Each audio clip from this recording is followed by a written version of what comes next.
नान ॾिठनि अॻियां रबाब वॼाईंदे वरिया थिया नका रिधी काग ते नके नी जवाब। हिते जेके बि संगत वेठी आहे, को पीपल्स पार्टी जो आहे, को GDA जो आहे, को मुख़्तलिफ़ पार्टियुनि जा दोस्त वेठा आहिनि।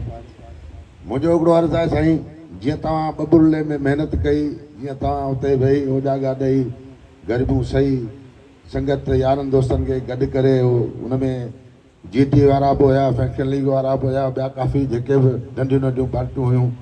केवल साईं हिते जेका बि अॻवान हिते अचनि था, जेके बि कंहिं बि पार्टी जा नंढा नंढा इहे हिते माण्हुनि सां वॾा वॾा ज़ुल्म थियनि था, वॾियूं वॾियूं ज़्यादतियूं थियनि थियूं। ऐं असांजा पंहिंजा ज़ाती माण्हू बि काफ़ी असांजे कोयले थर ॻोल्हिया ब्लॉक 1 ऐं 2 जा बि हुन में शामिल आहिनि। तव्हांखे आउं ॿुधायां ॻाल्हि सिधी, त हाणे जेकॾहिं चङा माण्हू गॾु आहिनि त ग़रीब छा कंदा।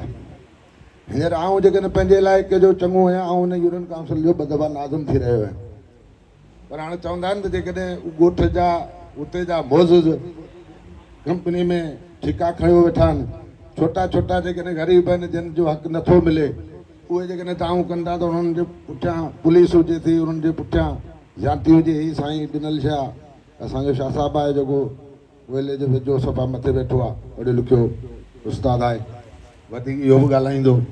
त अहिड़ियूं अहिड़ियूं साईं ज़्यादतियूं थियूं आहिनि। महिरबानी तव्हां खां पहुचे त ॻाल्हियूं त इहे इलाही आहिनि, गिलाऊं कंदासीं फैक्शन। हिते पीपल्स पार्टी वारा हेॾो वॾो जलसो थींदा, हिते पीपल्स पार्टी जा दोस्त बि वेठा आहिनि। हुननि खां पुछो कॾहिं तव्हांजे उन जलसे में इन एहतजाज में कॾहिं पीपल्स पार्टी जो को MLA या MP आयो आहे?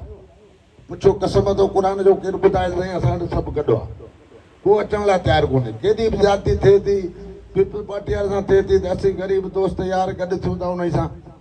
हू जेको ग़रीब आहे हुन सां ज़्यादती थिए थी। चङो माण्हू पीपल्स पार्टी जो, ऐं इहो ई सुवाल दोस्तनि खे कयां थो।